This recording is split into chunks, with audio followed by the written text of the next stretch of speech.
Selamat pagi, Assalamualaikum warahmatullahi wabarakatuh, salam sejahtera untuk kita semua. Hari ini kita akan melakukan perkuliahan perilaku konsumen. Pembahasan kita hari ini ada di dinamika kelompok dan kelompok acuan. Oke, langsung saja ya, kita mulai. Oke. Selamat. Oke. Dinamika kelompok dan kelompok acuan konsumen. Pembahasan kita hari ini. Oke, apa itu pengertian kelompok acuan? Nah, kelompok acuan adalah seorang individu atau sekelompok orang yang secara nyata mempengaruhi perilaku seseorang. Jadi kelompok acuan digunakan oleh seseorang sebagai dasar untuk perbandingan atau sebuah referensi dalam membentuk responsi afektif.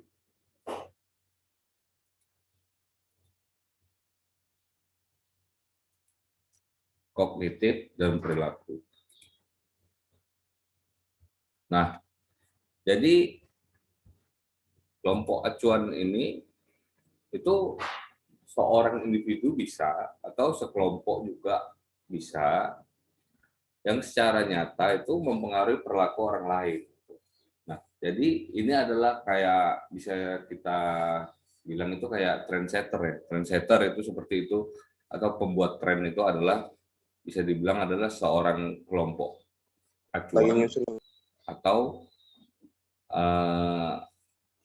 referensi gitu. Nah, jadi kita ambil contoh seperti ini. Nah, ini contohnya kelompok acuan. Nah, satu orang bisa mempengaruhi banyak orang, influencer, trendsetter seperti itu. Nah, bisa dia berbentuk individu ataupun berkelompok. Dalam hal ini kita ngambil untuk konsumen ya, dalam perilaku konsumen. Nah, contohnya seperti ini. Nah, satu orang mempengaruhi keinginan belanja terhadap orang lain. Oke, jadi kita kemudian masuk ke jenis-jenis kelompok acuan.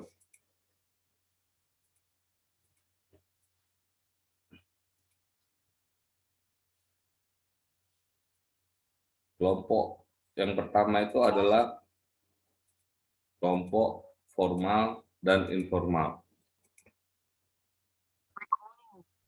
Nah, apa itu kelompok formal dan informal, jenis-jenisnya? Nah, kelompok formal itu adalah kelompok yang memiliki struktur organisasi secara tertulis dan keanggotaan yang terdaftar secara resmi. Nah, jadi itu kelompok formal itu kelompoknya resmi, atau ada ini surat-surat ataupun pengakuan dari pihak-pihak tertentu yang terkait dengan hal itu atau yang berwenang terhadap hal itu. Contohnya itu apa? Partai politik, universitas, dan perusahaan. Nah, sedangkan untuk contoh kelompok informal itu ya sebaliknya, itu kelompok yang tidak membutuhkan surat-surat tertentu. Kelompoknya tidak memiliki struktur organisasi yang secara tertulis gitu. Jadi dia tidak resmi. Contohnya itu seperti apa ya? Kelompok senam dan kelompok arisan. Nah, itu adalah contoh kelompok informal. Oke, next. Yang kedua ada kelompok primer dan kelompok sekunder. Apa itu kelompok primer? Nah, kelompok primer itu kelompok primer adalah kelompok dengan keanggotaan yang terbatas gitu, dan interaksi antar anggotanya secara langsung tatap muka, kemudian memiliki ikatan emosional antar anggota. Kemudian itu kelompok primer itu anggota kelompok mempunyai kesamaan dalam nilai dan sikap serta perilaku. Nah, contohnya itu apa? Contoh kelompok primer ya adalah misalnya keluarga, itu kelompok keluarga. Nah, keluarga kita itu adalah kelompok primer karena kita memiliki kesamaan ikatan emosional gitu. Nah, yang kedua adalah kelompok misalnya kesukuan, misalnya suku A atau suku B, karena dia anggotanya terbatas. Kemudian kelompok sekunder itu bagaimana? Nah, kelompok sekunder juga sama, tetapi dia ikatan yang lebih longgar gitu.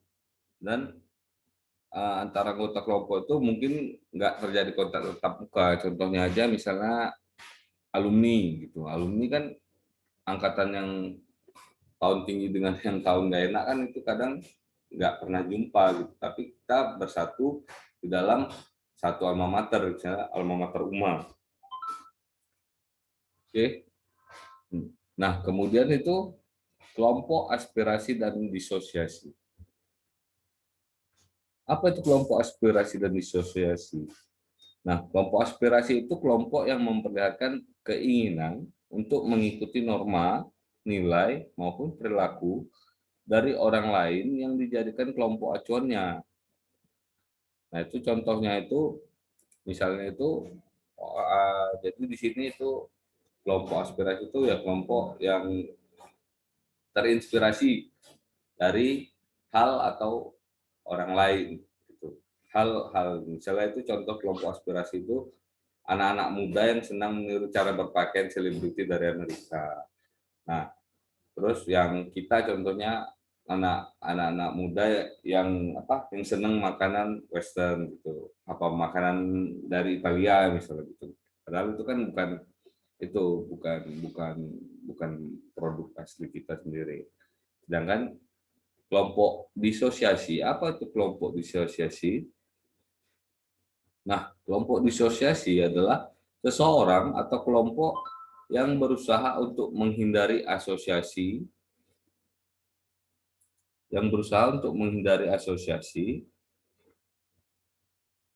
dengan kelompok acuan. Nah, contohnya itu yaitu ada para anggota Partai Keadilan selalu menunjukkan ketertiban dalam demonstrasi yang sangat berbeda dengan perilaku demo dari kelompok lainnya. Jadi Partai Keadilan berusaha membuat citra yang berbeda dari kelompok lain gitu. Nah, jadi dia punya kekhasan sendiri. Jadi orang sibuk misalnya kalau demo kan cenderung ricuh, tapi ini misalnya anggota partai ini dia ingin melakukan berbeda gitu, tidak terinspirasi dari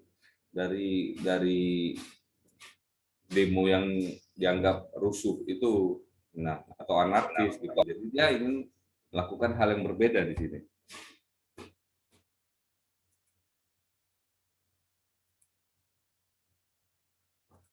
Oke. Oke, kemudian kita masuk ke pengaruh kelompok acuan. Nah, apa pengaruh kelompok acuan? Jadi, maaf. Jadi ada beberapa pengaruh dalam kelompok acuan yang dihasilkan oleh kelompok acuan. Yang pertama itu adalah pengaruh normatif.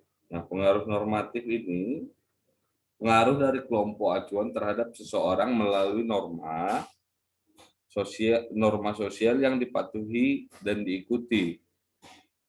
Nah, pengaruh normatif ini akan semakin kuat terhadap seseorang untuk mengikuti kelompoknya jika itu yang pertama ada tekanan kuat untuk mematuhi norma yang ada. Kemudian itu penerimaan sosial sebagai motivasi yang kuat.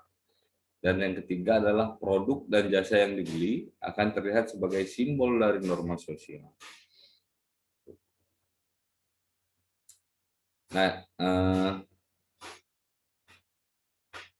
kemudian yang kedua adalah pengaruh ekspresi nilai. Apa itu pengaruh ekspresi nilainya? Pengaruh ekspresi nilai itu kelompok acuan akan mempengaruhi seseorang melalui fungsinya sebagai pembawa ekspresi nilai. Nah, contohnya gimana tuh? Nah, ini contohnya. Seorang konsumen akan membeli kendaraan mewah dengan tujuan agar orang lain bisa memandangnya sebagai orang yang sukses atau kendaraan tersebut dapat meningkatkan citra dirinya. Nah, dia merasa lebih pede kalau misalnya mobilnya itu BMW gitu. Jadi dia memang karena apa? Karena nilai BMW itu orang juga udah tahu itu BMW itu atau Mercedes-Benz itu mobil mahal gitu, mobil Eropa. Jadi dengan itu dia akan dianggap memiliki value yang lebih. Kenapa value yang lebih? Ya dianggap orang kaya, dianggap ini karena nggak semua orang mampu untuk membeli mobil seperti itu. Nah, kemudian kita masuk ke pengaruh informasi.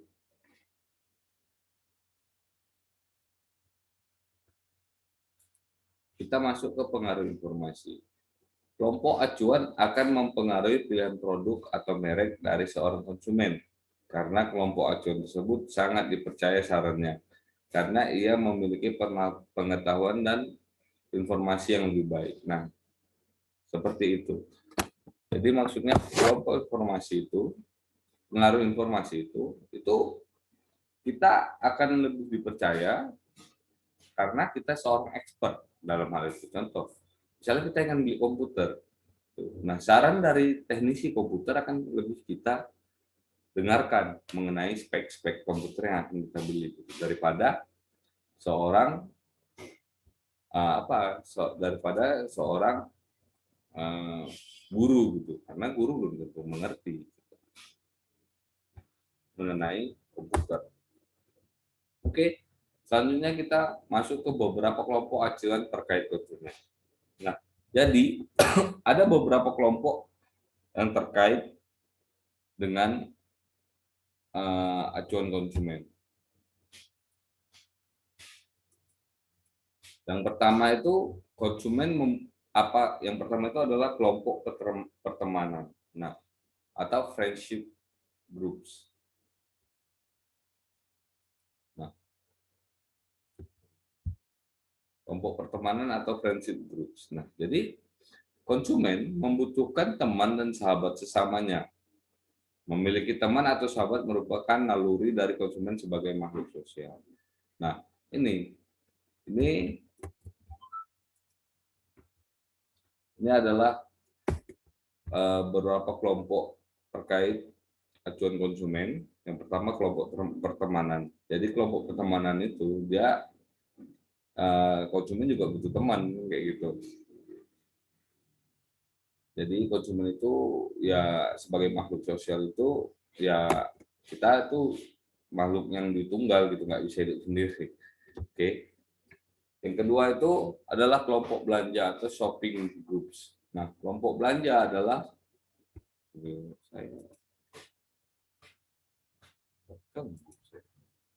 kelompok belanja adalah dua atau lebih orang konsumen yang berbelanja bersama pada waktu yang sama. Jadi misalnya kita sama teman itu belanja kebutuhan kosmetik misalnya yang cewek-cewek. Nah, jadi itu kelompok belanja. Jadi kita percaya sama teman yang senang kita belanja ini karena mungkin produknya sama yang benar kita gunakan atau masalah kulit yang dimiliki itu sama. Jadi lebih bisa sharing gitu kan antara kelompok belanja itu. Jadi kita ajak teman kita jadi konsumen yang benar itu pada waktu yang sama. Jadi kita sama-sama bareng-bareng kita membeli produk tersebut. Nah, kemudian kelompok kerja atau workgroup. Nah, ini yang paling sering ini. Interaksi yang sering dan intensif memungkinkan teman-teman sebagai kelompok kerja mempengaruhi perilaku konsumsi dan pengambilan keputusan dalam membeli produk, jasa, dan pemilihan merek. Teman kantor. Jadi teman kantor ini mempengaruhi juga, mempengaruhi perilaku konsumsi kita. Dan kita biasanya nggak pernah eh, nggak pernah makan makanan A gitu. Tapi karena kita lihat teman kita terus makan makanan A gitu, kita tertarik. Nah, itu kan mempengaruhi perilaku kita untuk konsumsi. Itu untuk dalam case makanan. Belum lagi misalnya dalam case membeli kosmetik gitu. Kita nggak pernah membeli kosmetik C misalnya. Tapi karena teman kita pakai C dan kita lihat hasilnya bagus, itu mempengaruhi perilaku konsumsi kita. Jadi kita mengambil konsumen itu membeli produk, jasa, dan mereknya itu yang kita dulu nggak pernah terpikir untuk mengambil merek itu, jadi kita ambil gitu. Oke, kemudian ada kelompok masyarakat maya atau virtual groups or communities.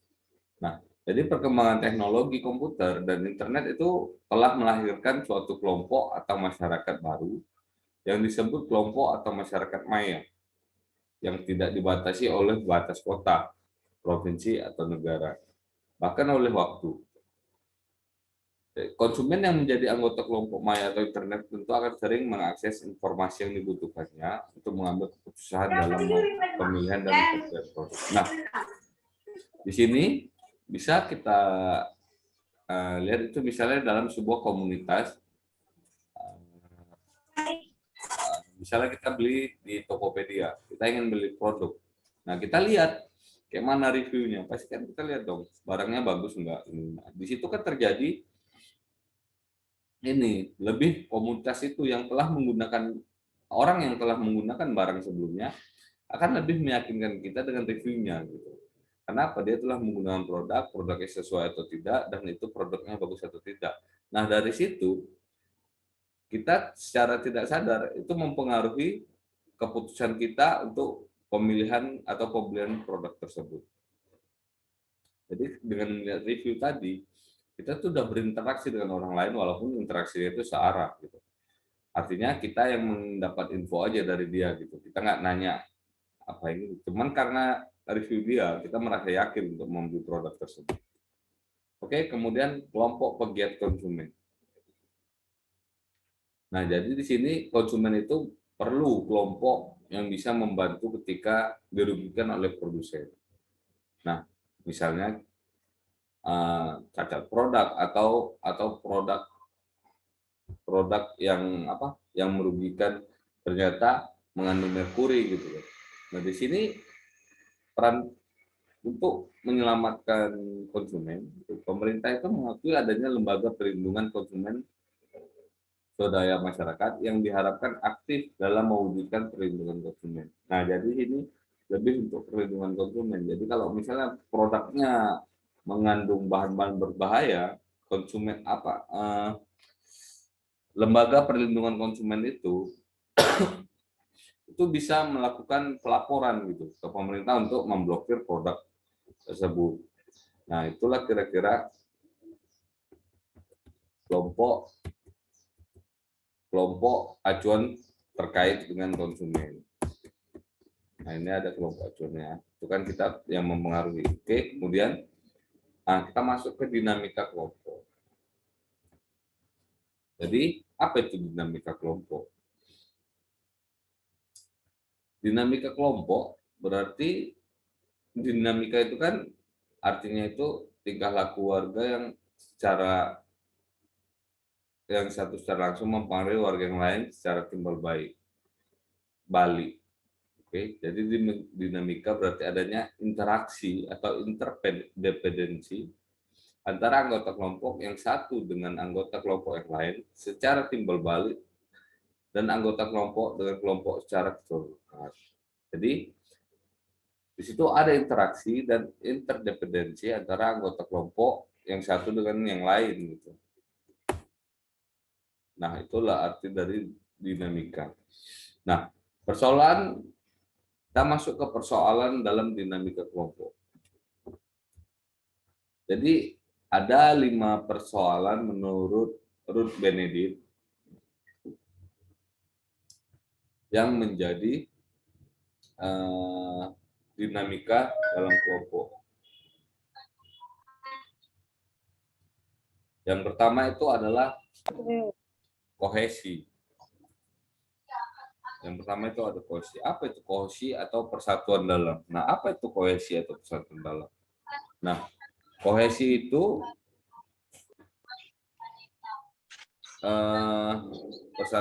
persoalan kohesi akan dilihat tingkah laku anggota dalam kelompok seperti proses pengelompokan, intensitas anggota, arah pilihan, nilai kelompok, dan sebagainya. Jadi itu ada di persatuan dalam itu atau kohesi itu. Persoalan kohesi itu yang sering muncul itu adalah tingkah laku anggota dalam kelompoknya bagaimana, seperti contohnya seperti proses pengelompokan, intensitas anggota, arah pilihan, nilai kelompok dan sebagainya. Nah, kemudian ada menurut Benedict itu ada motif atau dorongan. Nah, persoalan motif ini berkisar pada interest anggota terhadap kehidupan kelompok. Jadi seperti kesatuan berkelompok, tujuannya bersama, orientasi diri terhadap kelompok, dan lain sebagainya. Jadi di sini motifnya atau interestnya anggota terhadap kehidupan berkelompok. Jadi semakin kita interest terhadap suatu hal, maka akan semakin kuat kemauan kita untuk menetap di kelompok atau komunitas tersebut. Oke, kemudian itu struktur. Struktur itu dapat dilihat pada bentuk pengelompokan, bentuk hubungan, perbedaan kedudukan antar anggota, pembagian tugas dan sebagainya. Jadi struktur kayak saya rasa udah jelas ya, kayak seperti siapa ketua, siapa wakil, siapa bendahara, siapa sekretaris dan anggota. Jadi bentuk pengelompokan itu bisa dilihat gitu. Ini sering terjadi dalam dinamika kelompok, perubahan-perubahan gitu di dalam kelompok. Kemudian persoalan pimpinan. Nah, persoalan pimpinan ini nggak kalah penting ya dalam kehidupan berkelompok. Jadi ini bisa dilihat dari kayak mana bentuk kepemimpinan dari ketua kelompok atau pimpinan tersebut. Nah, misalnya saja kayak mana bentuk kepemimpinan itu presiden kita. Nah, itu kan itu kelompok. Kan kelompok, dinamika itu berubah. Jadi selain pemimpin, lain juga kebijakannya. Lain juga kebijakannya, dan hal itu membuat kita kadang kita bingung gitu. Bingungnya gimana? Yang satu belum selesai, sedang dalam proses berjalan gitu, tapi setelah ganti ya udah itu hangus gitu aja karena pemimpin yang baru itu punya kebijakannya sendiri lagi.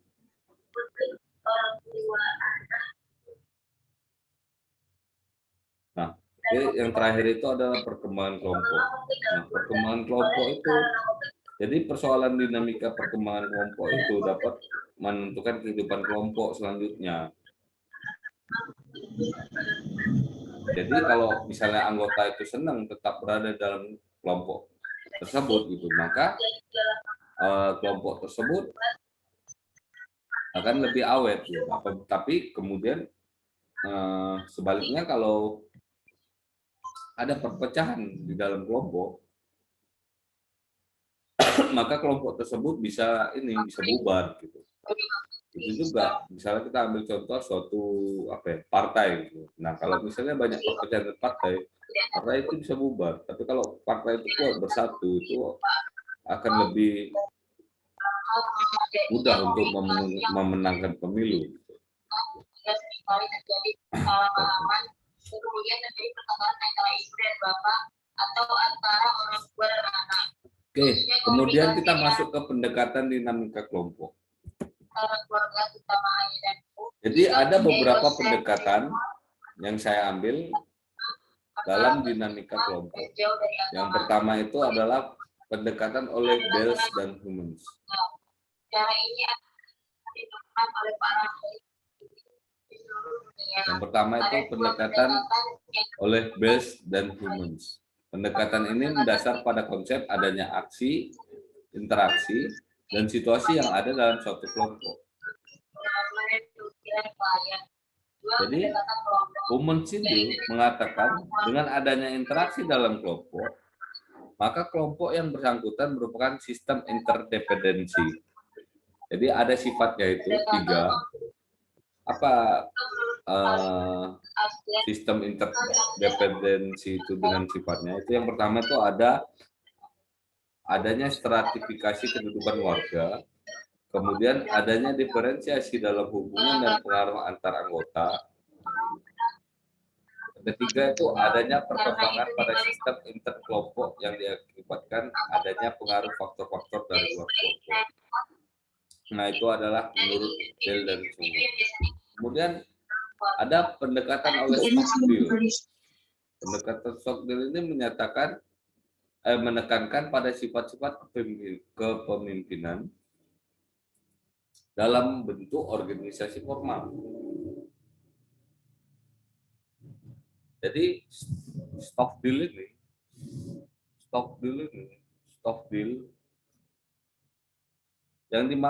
jadi menurut Stockdale ini yang dimaksud kepemimpinan itu proses yang mempengaruhi aktivitas kelompok yang terorganisir sebagai usaha untuk mencapai tujuan kelompok.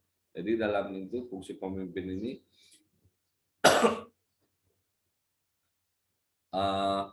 untuk mencapai tujuan kelompok gitu. Jadi sifat kepemimpinannya itu bagaimana dalam bentuk organisasi formal itu untuk mencapai tujuan kelompok yang diinginkan. Nah, kemudian ada pendekatan dari ahli psikoanalis oleh Sigmund Freud dan Schellinger.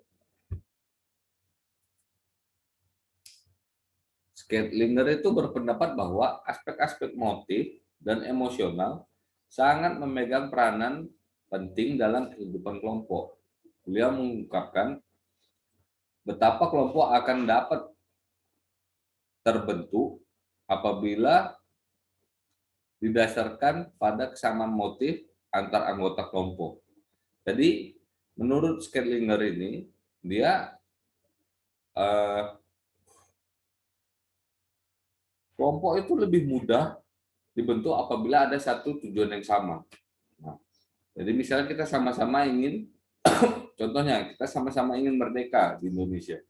Nah, maka rakyat Indonesia akan lebih bersatu gitu, lebih mudah terbentuk kelompok untuk memerdekakan negara gitu. Jadi karena tujuannya sama gitu. Nah, sedangkan Sigmund Freud berpendapat bahwa dalam setiap kelompok perlu adanya cohesiveness atau kesatuan kelompok agar kelompok tersebut dapat bertahan lama dan berkembang. Nah, setelah merdeka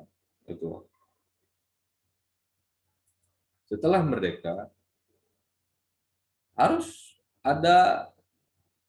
tetap dijaga cohesiveness atau kesatuan kelompok. Kenapa? Ya udah agar negara itu tidak terpecah belah dan diserang itu, agar kelompok tersebut bisa dapat bertahan lama dan berkembang. Nah, nggak kayak sekarang itu. Kemarin kan banyak isu yang kayak contohnya saya ambil kayak GAM itu kan Aceh itu pengen merdeka. Nah, begitu juga dengan Papua gitu. Papua juga pengen merdeka sendiri. Itu kenapa bisa terjadi? Itu karena bukan tidak ada, tapi kurangnya kesatuan kelompok. Nah, kelompok yang kita bilang ini negara gitu, kelompok orang negara juga bisa dibilang kelompok. Karena itu terdiri dari lebih dari satu orang dan mempunyai tujuan yang sama. Nah, kemudian pendekatan dari Jennings dan Moreno. Jadi pendekatan ini sebenarnya mengutamakan konsepsi dari metode sosiometri yang sangat cocok diterapkan dalam kelompok. Jennings mengatakan kalau konsepsinya tentang pilihan bebas, spontan, dan efektif dari anggota kelompok yang satu dengan anggota kelompok yang lainnya dalam rangka pembentukan ikatan kelompok. Jadi Jennings di sini bilang kalau pilihannya itu konsepnya itu bebas, jadi spontan dan efektif. Jadi nggak ada paksaan gitu. Misalnya kita ikut ke sebuah komunitas, gitu. Kita nggak ada paksaan untuk harus ikut, gitu. Tidak ada dipaksa dari pihak mana. Nah, sedangkan Moreno itu dengan sosiometrinya berhasil membedakan psyche group dan socio group. Nah, psyche group itu artinya suatu kelompok yang terbentuk atas dasar suka atau tidak suka simpati atau antipati antara anggota. Nah, itu bisa kelompok yang terbentuk berdasarkan suka tidak suka. Contohnya itu bisa fans club. Kita ambil. Nah, misalnya ada BTS yang kemarin lagi McD-nya ya, McD BTS itu. Nah, di situ kan penggemar BTS itu beli limited editionnya McD gitu, limited editionnya BTS dari McD. Itu kan si K-group itu terbentuk itu karena ada dasar suka atau tidak suka atau simpati atau antipati terhadap antara anggotanya gitu. Nah, jadi itu bisa terbentuk karena hal itu. Nah, kemudian itu ada social group. Social group itu kelompok yang terbentuk atas dasar tekanan dari luar. Jadi ada paksaan dari luar yang membuat kelompok itu terbentuk. Tekanan dari luar. Contoh, tekanan dari luar. Nah, misalnya unjuk rasa gitu. Nah, jadi ada pemerintah itu mengeluarkan peraturan yang dianggap merugikan rakyat. Nah, jadi karena tekanan-tekanan tersebut, makanya kita terpaksa untuk karena kebijakan tersebut kita terpaksa untuk bukan apa terpaksa untuk harus melawan gitu. Tidak karena tidak ingin ditindas tadi, kita harus melawan dan akhirnya bersatu untuk membuat kelompok gitu, yaitu dengan demonstrasi dengan tujuan yang sama untuk menyuarakan aspirasi kita. Oke, sampai situ aja sih presentasi bukan presentasi, diskusi kita hari ini sih untuk topik dinamika kelompok dan kelompok acuan konsumen. Bahan akan saya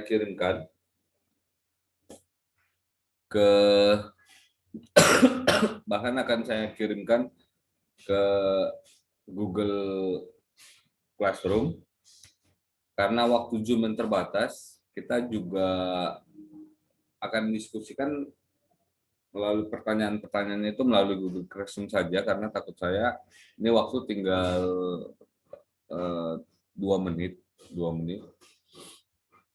Jadi apabila ada pertanyaan takut saya tidak terjawab, silakan ditanyakan di Google Classroom di GCR. Untuk absensi juga akan saya posting ya di GCR.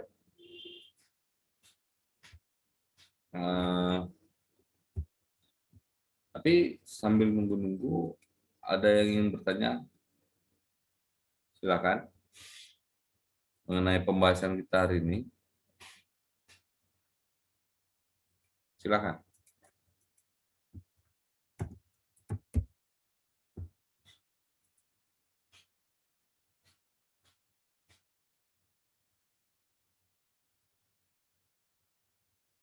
Ada yang ingin ditanyakan?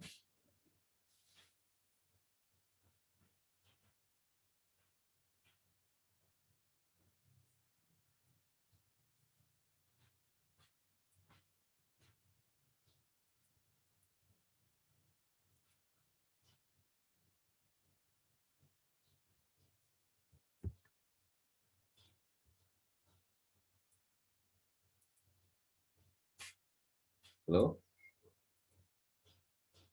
Ada yang ingin bertanya? Silakan.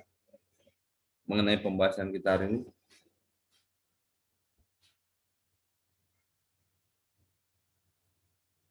Mungkin malu. Kalau ya ada yang mau bertanya silakan. Ya, mengenai pembahasan hari ini, mengenai dinamika sosial dan kelompok acuan konsumen.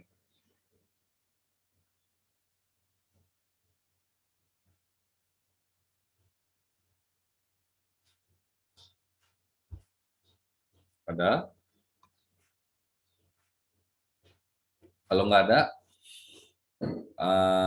untuk Zoom-nya kita sudahi dulu di sini. Nah, kita akan lanjut ke diskusi kita ke GCR ya. Karena di situ akan saya kirimkan bahannya, mungkin bisa dibaca lagi bagi yang datang pertengahan kuliah. Jadi mungkin masih bingung gitu. Terus juga absensi juga akan saya kirimkan ya ke GCR. Ya, terima kasih. Sekian pembahasan untuk yang di Zoom. Saya akhiri dengan Assalamualaikum warahmatullahi wabarakatuh. Selamat pagi dan salam sejahtera untuk kita semua. Waalaikumsalam warahmatullahi wabarakatuh. Terima kasih, Pak. Lagi, Pak. Ya, kita lanjut di GCR ya.